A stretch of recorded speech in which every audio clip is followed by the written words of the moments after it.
We got big news. Cook Political Report. Today, we're making 6 changes to our Electoral College ratings. Arizona, toss-up to lean Republican. Georgia, toss-up to lean Republican.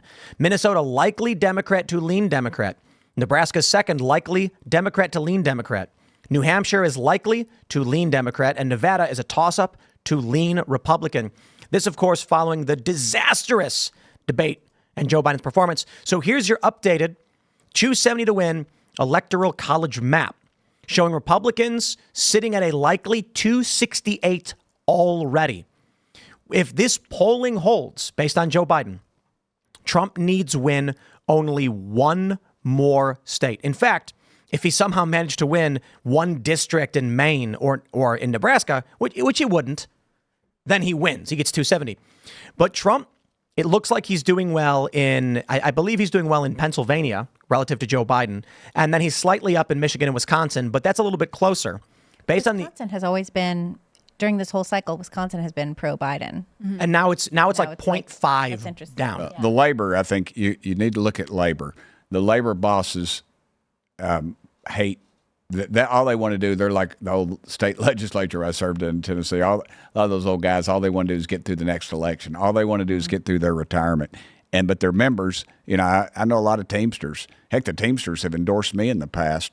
When I was in the state legislature, you see them at church on Sunday. Yeah, they'll drink a little beer. You'll see them out hunting and fishing with you. They're their wife and their kids, and they do not like that national scene. And I think you're going to see some of that peeling off in some of these states like Michigan, like Wisconsin. Wisconsin, they make Harley Davidson. There's nothing more American. It used to be nothing more American than that.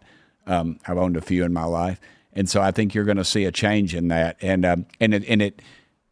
The head of the Teamsters is going to be speaking at the Republican National Convention. The Teamsters were a Republican. You remember the history of the Teamsters with Hoffa. They got Hoffa out of jail, and then they endorsed Nixon. Mm-hmm. And they were considered sort of the Republican Union, more or less. But you're seeing more and more of that. And Trump knows how to deal with them, brother. That's his deal. Well, he's been working with unions for years in construction. He's a tough-talking Yankee from New York. Yeah, he knows exactly how to do that. Yeah, he knows how to do it. My bigger concern with Michigan and Pennsylvania is going to be the shadow campaign that we will likely see from the Democratic Party, that Republicans will be unable to stop. And even if they file a lawsuit, the Supreme Court will cower with their tails between their legs and refuse to take up their responsibility to answer these questions. Just like they did last time. Exactly. They refused to take up the case of, Texas suing Pennsylvania? The best predictor of future behavior is past behavior. Mm-hmm. So I'm concerned that with Michigan and Pennsylvania, maybe Wisconsin had issues as well. So these are the 3 states right now in the polling that Trump needs to win. Well, unfortunately, Pennsylvania is acting in violation of its own state constitution with universal mail-in voting. A lower court ruled, and the Supreme Court of the state said, no, it's fine. Clearly, it is in defiance of how their constitution operates. Mm-hmm. There was no answer by the Supreme Court as to whether or not this state was breaking its own rules as per the U.S. Constitution. The state legislature shall decide. So we had a bunch of states that were in dispute, and the governors decided we're going to do we're going to run these elections the way we want. Supreme Court refused to answer, and now we don't have these answers, and the next election is 4 months away. My concern is we will see tenfold what we saw last time. Already, Missouri has filed a lawsuit citing original jurisdiction to the Supreme Court over New York's prosecution and gagging of Donald Trump. That's the first one, 4 months out. I think it's very likely come October, we're going to have 6 or 7 more. I don't know. Probably way more than that. But I imagine by the time the election's happening, these all the courts are going to be buried in lawsuits, and they're going to refuse to answer them. So what do we do? Because, I think you mentioned earlier that Democrats know the process better or something to that effect. Yeah. Well, they wrote the rules. A lot of these things. Democrats are not playing. They're not playing the game as to the spirit of the game. They're playing the rules to win. So 100%. They're, it's a little shady here and there, and everyone understands that's not what an election is, but we're in line with how it was written down, so it's allowed. That's democracy, they say.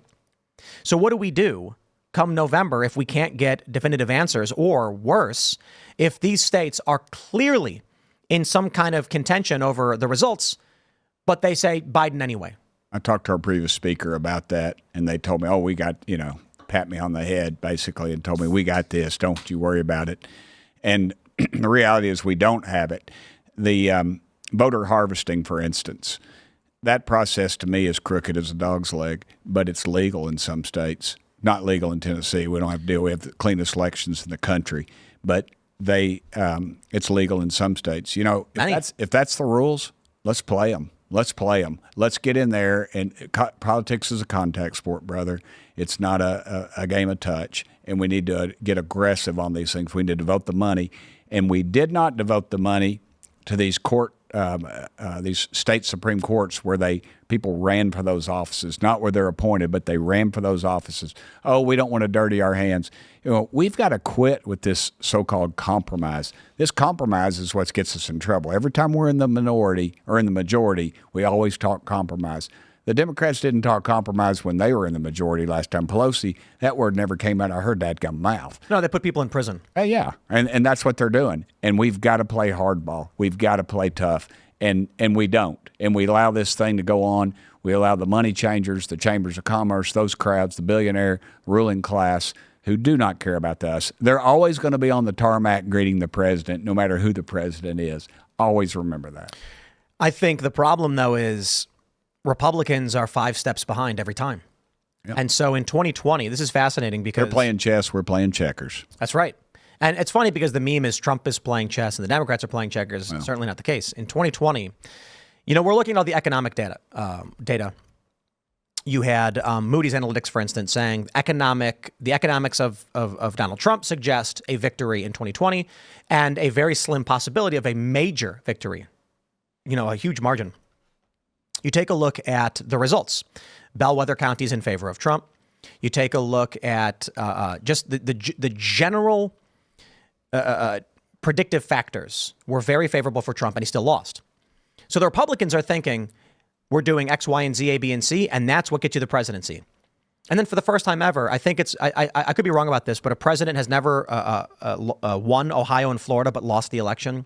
There's something like that. And what was it? How many bellwether counties are there? 18 or whatever. Trump had almost all of them, 95%. Still lost. And there's a variety, and I think the reason is fairly obvious.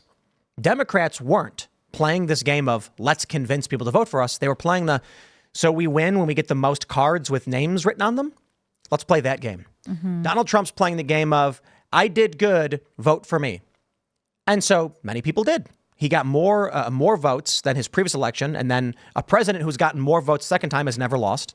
But Democrats went ballot harvesting with universal mail-in voting. Now Republicans are saying, hey, if they're doing this, we should too. And Democrats are doing something entirely different that we don't know about. Some suggest it's going to be mass illegal immigrant voting. Well, that's a big part of it. Trump suggested was already happening in 2016. Mm-hmm. But here's my question. If Democrats win, how do you actually check to see if there was illicit voting going on?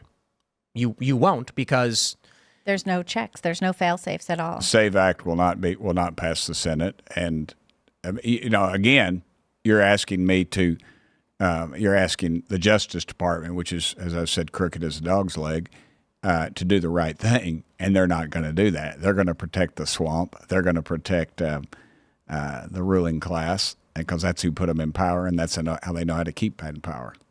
And that's why we have to put so many points on the board. All my dear evangelical Christians and sportsmen 20 million of us decided to stay home last election because of a mean tweet. And I've said we got to put so many points on the board they can't steal it from us. It has to be so overwhelming, Tim, that they cannot do that. But we've got to interject. We've got to make sure our base is there. You got him. I'd take him out. I don't think he's playing possum. He comes back from that. This fly's been terrorizing us for some time. There you go. That's all guts that time. If he gets up from that, he deserves it. I think I broke my taser. Yeah. Sorry, dude. Well, it served its purpose. Anyway, continue. But anyway, we need to put enough points on the board so they can't steal it. We've got to energize folks. We've got to make sure that their votes count. And I want to give you an example, if that's okay. Can I give an example? Yeah, absolutely. So there was a bill, I can't remember, it was 3 or 4 years ago, and I'm a Christian. I'm not a very good one. I'm on the forgiven end, but I'm a born-again Christian. And so I called the head of the Southern Baptist Convention, and I went through the rigmarole. Finally found it was this guy down in Texas. It was a few years back.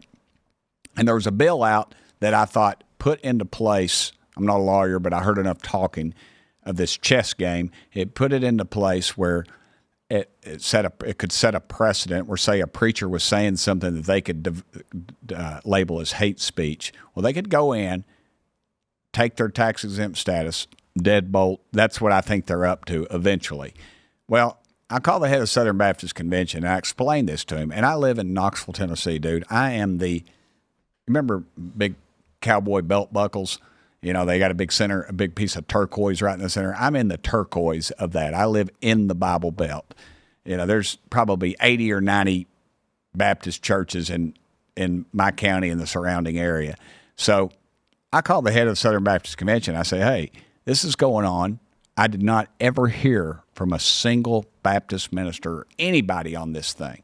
And he said to me, Tim, that happened, you know, in like around November or December. And honestly, that's our busy time of the year, you know, Thanksgiving and Christmas. I said, preacher, I said, you're not going to be busy when the government comes and puts a deadbolt on that dadgum door, because that's where it's headed.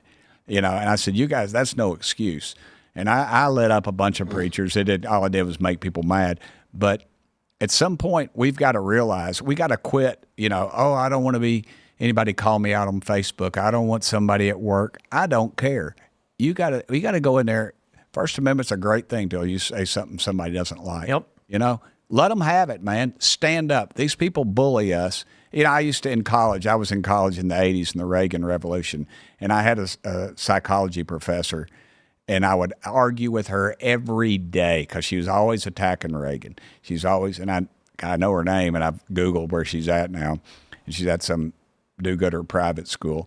But and I would walk out of there, and every day somebody would say, man, I'm really glad you took it to her, man. I really agree with you. I was like, dude, girl, why didn't you help me? You know, why didn't you jump in? Well, you know, I just didn't want to. I'm a little shy, you know. And that's the way we are, man. And good folks, honestly, they're too busy. They're raising their kids. They're taking them to soccer practice. They're taking them to football practice, whatever. They're cheerleading or whatever. And they're too busy to get involved. And that's why we lose these elections. Thanks for watching this clip from Timcast IRL. Make sure to check out the live show Monday through Friday at 8 p.m. on this channel. Subscribe, and we'll see you all there.